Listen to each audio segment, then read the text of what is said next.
to today's live chat, and this video won the poll to be shown on the next Friday. And having said, as I haven't made it as a documentary video, I am now going to talk to you about it as a chat video instead. And this is a rather exciting story, and it needs to be heard from the beginning. So those who haven't bothered turning up or have turned up late will not understand when we get into it a bit further. So it sort of runs a bit as a film, so to speak. Anyway, so now to go at the very beginning of the story. The 11th of September 1962, 49-year-old Heinz Krug, he was the owner of a company called Intra-Handels Gesellschaft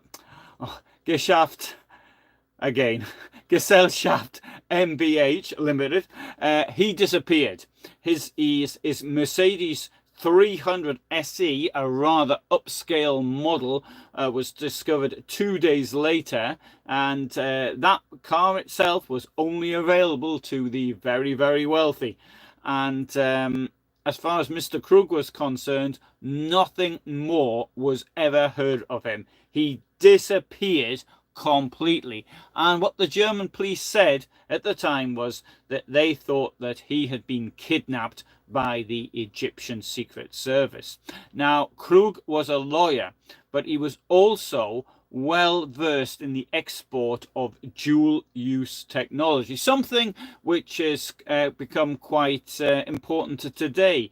So these are semi-finished products that could be used in both civilian and military use. For example, today we even have the situation where apparently parts for fridges can also be put into cruise missiles. I don't know which parts they are, but that's what I'm told. So as far as Krug was concerned, his company supplied components sourced in Germany to the Egyptian government, which was then under Gamal Abdel Nasser.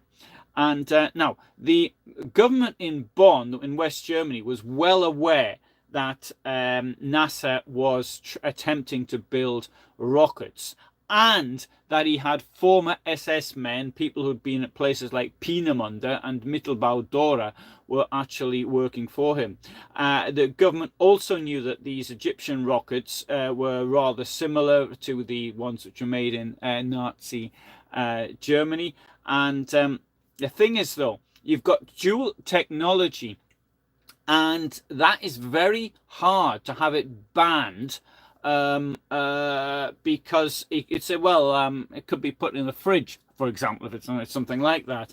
So something which is clearly has military use, a permit was required, and that could be stopped. But it was these things on the borderline. I mean, just about anything, I suppose, could be used for military use. You think of exporting tires, for example, and then, well, you said, well, they use them for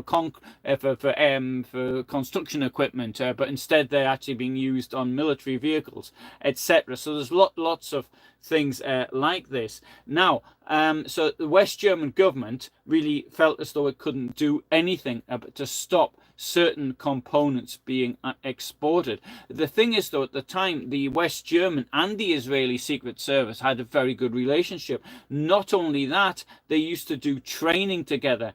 In the Isar Valley, for example, there was a place where they used to go shooting together. So this actually put the West Germans in a rather difficult position. Now, the Israeli government, what it did was it tried to frighten the Germans and others who were working in the Egyptian rockets program, first by sort of sending them some letters urging them to go home, and then stepping up the threat and then doing direct attacks. Or they might even have sent them a pizza. There's a little joke about something which I read this morning. Now, one of these people, of course, who found himself being threatened was Mr. Krug himself. Now, he was born on the 13th of August 1913 in a place called Muskau. His father was a junior school teacher, and he was living in Waldenberg, which is today Wałbrzych in Poland. And so in 1925, the age of 12, Krug joined the Young Stahlhelm. The Stahlhelm was the organization of former soldiers. It was a rather right-wing organization. There were other organizations as well, but it's the Stahlhelm that always gets the mentions. And the reason for this is because it happened, the political effect that it had. And Krug went on to study law at Innsbruck and in Breslau, today Wrocław. So when he was 19, on the 1st of May 1933, he joined the Nazi Party. Lots of people joined the Nazi Party on the 1st of May 1933. It was a mass rush to join, understandable, because they want people who either wanted to protect their careers or they wanted to get on in life. Now, Krug, however, was comparatively very young. In fact, he's the youngest person I have come across so far that joined the Nazi Party on that day. Now, he liked a bit of adventure. In 1936, whilst still a student, he trained as a pilot with the Luftwaffe. In 1937, he joined the National Socialist Military Academy, and he went back to Breslau University whilst he was in the Luftwaffe.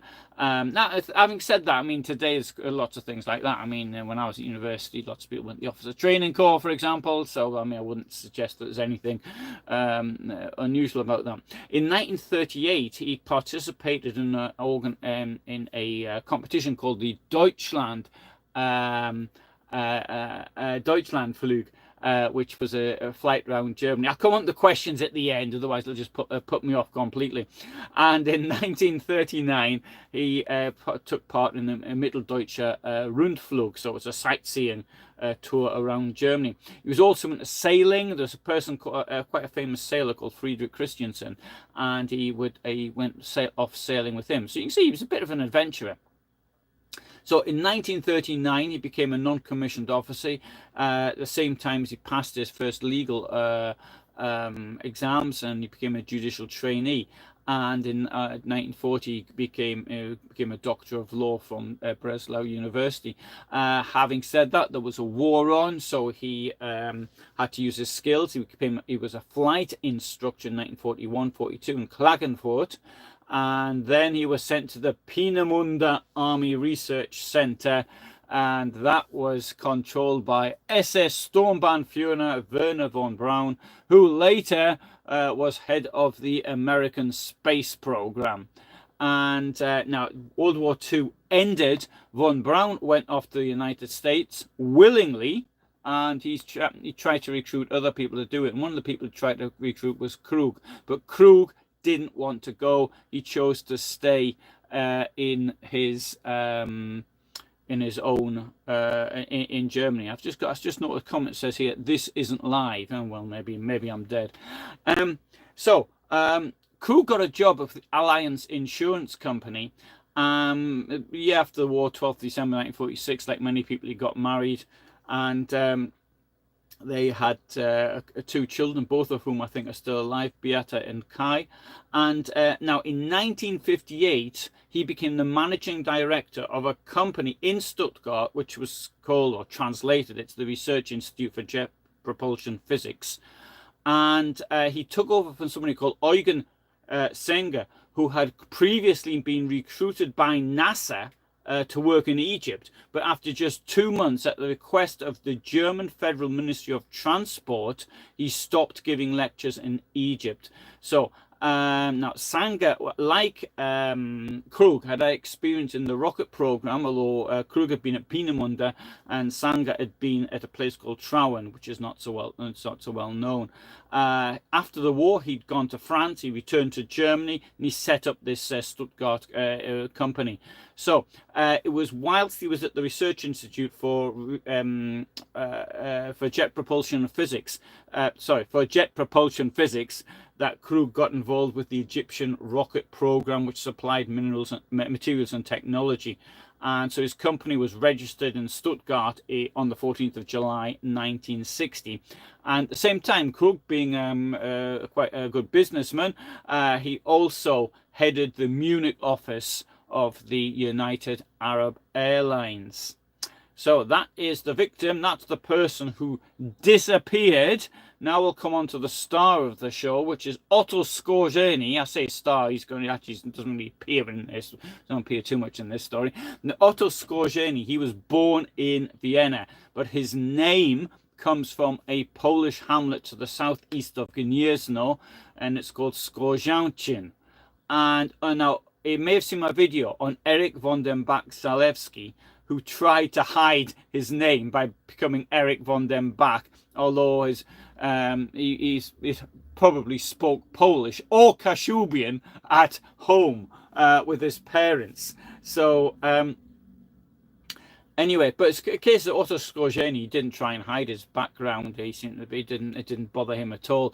Although born in Vienna, but his family previously had gone off to East Prussia somewhere, and Skorzeny is in Wielkopolska.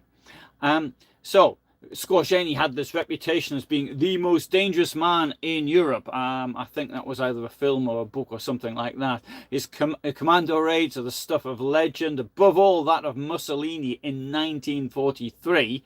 And he was an Obersturmbannführer in the Waffen-SS, and he was he earned the admiration of Hitler. And so he's not the sort of person you might have thought that the Israeli government would approach. But according to a 2016 article in Haaretz, which is in Israel, a newspaper, they did. Now, one thing that needs to be understood about Israel in the 1950s is that it wasn't really all that bothered in doing things like going after Nazi war criminals. It was more it was more interested in securing its existence. So that is why, for example, when it got leads on the likes of people like Eichmann, it turned them down. It wasn't, it doesn't want to upset Argentina, or later when it was a case of Mengele, it didn't want to upset Paraguay. It's got to think of its diplomatic relations with other countries. It can't get involved. And that was that's how it felt. Now, for example, in the case of Eichmann, it was largely the German prosecutor Fritz Bauer who more or less blackmailed the Israelis into doing it. But I'll come on to that in a different story. So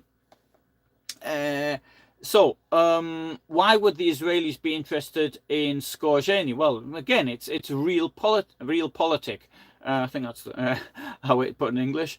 It was more important to them to do something about the Egyptian missile program, which was an existential threat at that time, than so if they find they're working with an ex-Nazi, then that didn't really matter. So the Mossad apparently tracked Skorzeny down to Spain. He was living in Spain there with his wife, and the Mossad assigned a couple to follow them. And their very first meeting, they got themselves into his villa, and Skorzeny pointed a gun at him, saying, "I know you're from the Mossad and that you're going to kill me." And the couple said, "Yeah, that's true. We are from the Mossad, but we don't want to kill you. And if we'd wanted to kill you, you'd have been dead by now. And what we're here for is to ask you for your assistance." And so it seems that he thought about it briefly. And then he said, "I'll tell you what then, I'll do it. I can help you. But I want to come off the Simon Wiesenthal list, the war criminal list." And so these two agreed to those terms. They passed it on. Then the Israeli government or whoever then had a word with Simon Wiesenthal. Now, the thing is, Simon Wiesenthal wasn't even Israeli. He was an Austrian originally. Then he was Polish because he lived in Lviv or Lemberg, and then he went to live in Austria after the war. So the Israeli government couldn't even, it had no sway over him really. And not only that, the Israeli government really hadn't shown much interest in tracking down war criminals, so Simon Wiesenthal wasn't all that pleased with them anyway. Anyway, Simon Wiesenthal said no, he's not taking them off his wanted list. But so what the Mossad did, allegedly, is that they gave Skorzeny a document which had been forged from the Simon Wiesenthal Center, allegedly now, saying that he was no longer on the list and they'd taken him off. And apparently also offered some cash as well, but Skorzeny said he didn't need the cash, he had enough money. So why would Skorzeny even want to work for the Israelis? Well, Haaretz suspected that it might have been a sense of adventure, so it seems pretty exciting, all this stuff. Maybe he regretted what he did during the Second World War and he wanted to make amends. And I want to come back onto that when I finish, because I've got another story, but I don't want to go off on too much of a tangent. So anyway, Skorzeny and Krug were very similar people. They both liked doing things which were pretty dangerous or exciting, if you like. So they were both flyers, and they liked adventure, like planes. And Krug had been threatened by the Israelis, and so probably by this time he was pretty worried. Now, the logical thing to do was the Israelis didn't say, look, we're going to kill you, because they don't send messages like that. They either do it, and if you threaten you, that means that they're not going to do it. So all he had to do was stop supplying these parts. That's all he had to do. But he didn't back down. So anyway, so it's probable that Skorzeny made himself available in such a way that Krug could find him, and Krug talked to him, and maybe they had a meeting or something like this. And anyway, Krug was taken to a forest. Skorzeny shot him. He destroyed his body using acid, and he disposed of the remains, allegedly. So Skorzeny died in Madrid of cancer in 1975, still in the 60s.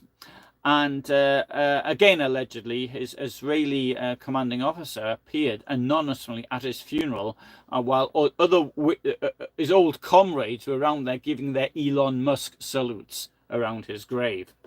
Now, this story does sound a bit suspect. I mean, it wasn't Haaretz. That doesn't say I mean to say it's true, but it was there. But I'm going to now propose to you a different ending to this otherwise very exciting story.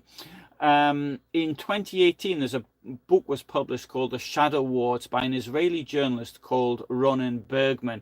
Now, Ronen does stuff relating to the intelligence services, and he thinks that in the 1950s, the Mossad may have targeted as many as 3,000 people who have been involved in one way or another with the Egyptian rocket program. He believes that Krug was kidnapped from Munich. He was taken to Marseille in France, and then he was sent on to Israel.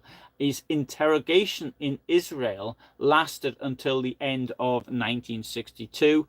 And once they got all the information they thought they could get out of him, they didn't know what to do with him. They couldn't let him go, so they killed him. And somewhere north of Tel Aviv, and that was on the orders of Isser Harel. He's the person who was later to oversee the Eichmann operation. Sorry, I take that back. He was the person who had overseen the Eichmann operation, sorry. And his body was thrown into the Mediterranean Sea by an Israeli plane. So we've got two stories there. Maybe it was Otto Skorzeny who did it, and that's the story that's usually put out, but it probably wasn't. Now, Otto Skorzeny, by the 1950s, he was living in Franco, Spain, probably quite happy there, but even he, after a while, he built up this reputation for all these commando raids and all this other exciting stuff he'd done, and he'd had enough of it. And so in 1954, he sued the Spanish weekly Domingo, and for saying things about him which weren't true. And he won the case. Half the money went for the people injured in the Spanish Civil War, and the other half went for German people injured in the Second World War. And on the 9th of April 1959, there was an article in Le Monde in France reporting that his former boss, General Student, had criticized him for over-exaggerating his own importance in some of his missions. And these missions these missions include things like plots to kidnap Stalin, Churchill, and Roosevelt at the Tehran conference. I think that story came from the KGB, to be quite honest. But there's another one which had a big effect on the Battle of the Bulge, that he had planned an assassination attempt, and he was leading a squad to kill Dwight D. Eisenhower. And at the very beginning, on the 16th of December 1944, there was a problem with getting communications out from Eisenhower, and that was due, I think, to a certain extent by the Skorzeny legend.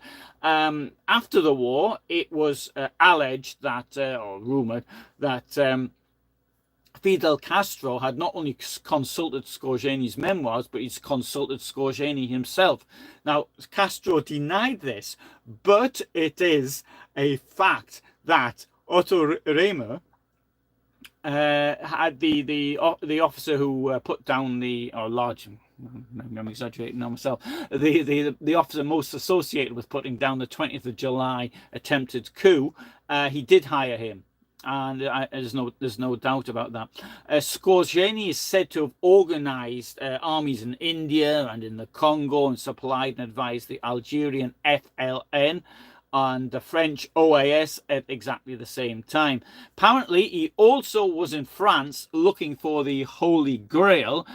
So far, I've been unable to establish if this was done in conjunction with the Monty Python team. So, anyway, so Skorzeny, after a while, he'd had enough of all this, and in the last edition of his memoirs, he said the following. I'm paraphrasing now, but it was it was impossible for him to cite even a fraction of the fantasies that have been printed about my supposed activities. And I think that the killing of Krug is one of those fantasies. Now, I'm not disputing that the Mossad may have contacted Skorzeny. That might be true. Obviously, I don't know. They don't tend to share their information with me, and nor did Skorzeny tell me a great deal, so I don't know. Having said all that, I think the idea that Skorzeny may have been an Israeli agent is in itself quite interesting. Okay, so that's my little expose there on this, and I shall come on now to your points about this. So hello, Craig, Mike, Mohammed, and and Craig says he had to watch yesterday's video last night because he was out. Okay, very good. Oh, I hope it was a good one. And hello, Mark, and Mark asks if I can help with shedding light on his grandfather's Nazi past. It's possible, Mark. I might be able to write down the town you live in. I'm assuming you're in Germany, incidentally. So, and DIY guy says, this isn't live. Oh, dear. Well, I can tell you the time here in Germany is now, I don't know, what's the time? Where's the clock? It's now 2023. So if that's the same time where you are, if you're in Central Europe, then it possibly is live. And so seventh son of a seventh son says hello, everyone. So as does Senor Spartacus, and Ryan says it's a great channel. Thanks very much. So good, there you have it. Well, I'm just now waiting for Mark to give some mention there. I don't know if he wants to actually put this public, because if there is something I can say off the top of my head. If not, I might require a little bit of looking things up and doing a spot of searching. There are, of course, many people in Germany whose grandparents may have been up to no good. That's relatively common. Having said that, in my experience, I did have this once before, and I said, no, you've got the two people mixed up. This is not your ancestor here, and so it's not necessarily the case. We have to bear in mind that, of course, that many. There were tens of thousands of people who were perpetrators in Germany and Austria, and in other countries as well. But most people were bystanders, and the reason for this is it's understandable. Most of us would try and keep ourselves to ourselves That's why I think that these heroic people who stand up against these regimes, like people like the White Rose, who I mentioned a couple of nights ago, other people did resistance, and indeed today in Russia. Not to blame all Russian people for what's happening. There are some incredibly brave people who are standing up against the regime, showing enormous amounts of courage, and that I think is something we always have. We need to appreciate. Okay, so well, thanks very much then. Now tomorrow. There's a couple of points I'd like to make tomorrow, because first thing actually I do want to say, I believe it's the Pope's funeral tomorrow, or was it today? I don't know.